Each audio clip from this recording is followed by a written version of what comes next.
welcome to New York City. Besides this colorful basketball court, the city is looking kinda dark. So I decided to do this video in black and white. You may think black and white photography is boring, and you might be right, but I'm gonna prove you wrong. We'll try to immerse you, the viewer, into New York City like you're physically there. I will make you hear the city like you're walking down the street. The only thing I cannot do for you is the smell. You have to figure it out on your own. Perhaps that's a good thing.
So this is going to be a challenge for me, since I don't have to focus on color, but rather focus on the tone, shadows, contrast, texture. It's going to be very interesting, very hipster, very Ansel Adams.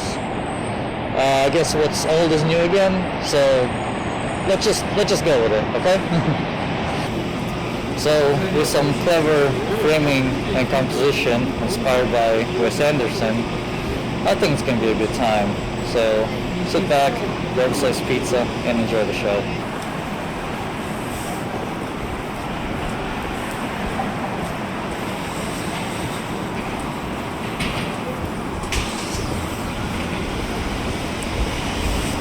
Okay, I think it should be up there somewhere. Yeah. Oh yeah.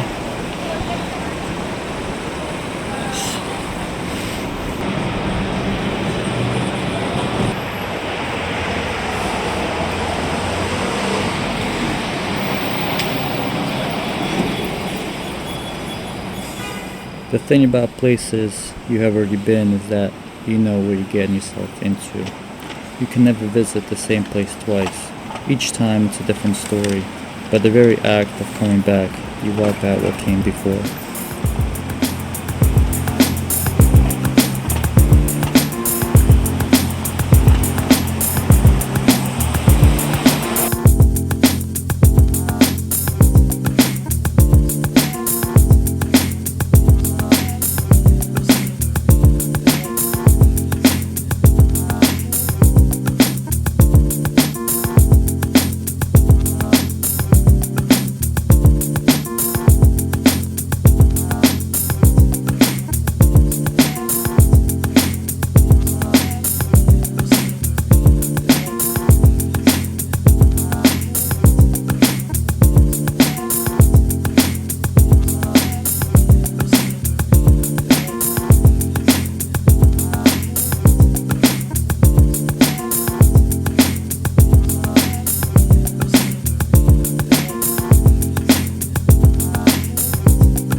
So to achieve this experience, I will be using an ultra-wide lens without going fisheye.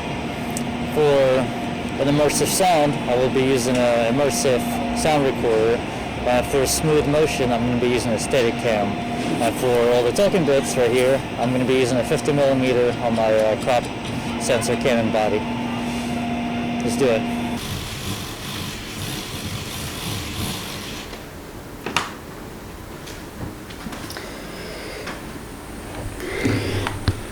So I just checked the audio from the time that I was recording outside speaking, and all the audio turned out to be peaking and pretty bad. It's December 2020. I'm in Greenwich Village. I have arrived yesterday. So I'm gonna have to spend some time here today to re-record some portions in this Airbnb that I'm staying at. Kind of sucks, but you know, oh well, there's nothing I can do. The H3 VR with the audio cable connector is giving a higher boost signal to my Canon camera. So basically my mistake was not turning the internal camera amp down. That's why it was causing some peaking noise.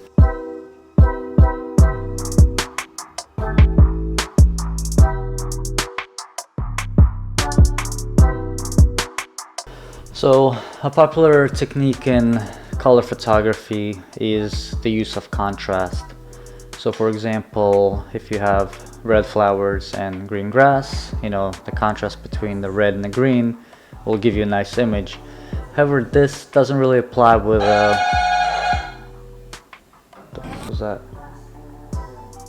However, this doesn't really apply with black and white photography because the red flowers and the green grass would kind of have the same shade of gray. No sad, bro. You have to get creative.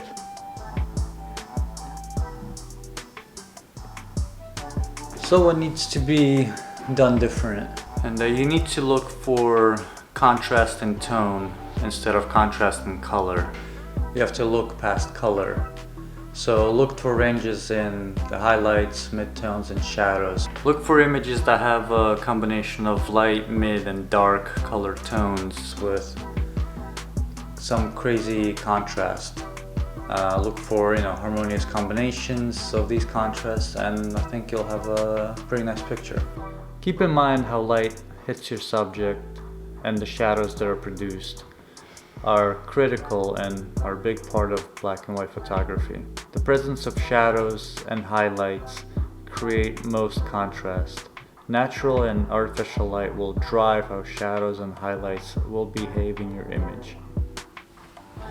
When shooting outside, pay attention to the position of the sun, which is very important. Lone shadows and bright highlights are created that can produce striking black and white images.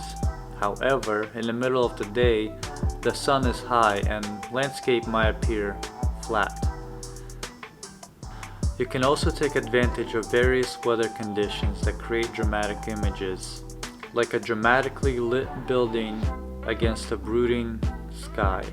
Another way to make impressive black and white photos is to use patterns and textures. Without the distraction of color, those patterns are noticeably distinct. You can just almost feel the pattern in your mind as you look at it. Look for bold contrasts and harmonious combinations. For example, the roughness of the brick wall contrasts against a smooth grass field. In people subjects, think about textures that are created by the skin, fabric, hair.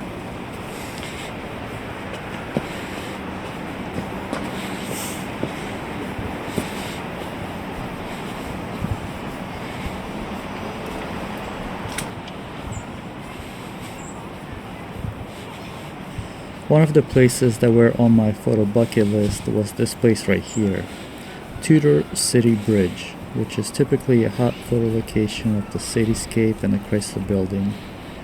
It's located on the east side of 42nd Street, right behind the UN building. There's also a nice restaurant across the street that looked pretty expensive. What's nice is that you perch up on a bridge and you have a really nice view straight through all of 42nd Street and what feels like all of Manhattan.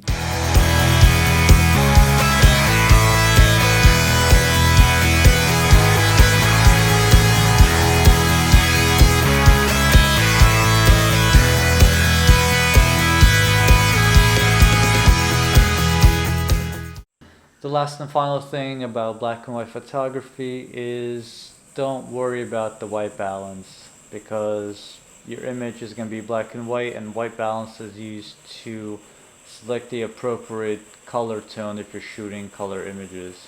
And a bonus tip, if you shoot RAW inside the camera, you can retain all the color information that the camera creates. And also if you want to go back in case you decide you suck at black and white photography.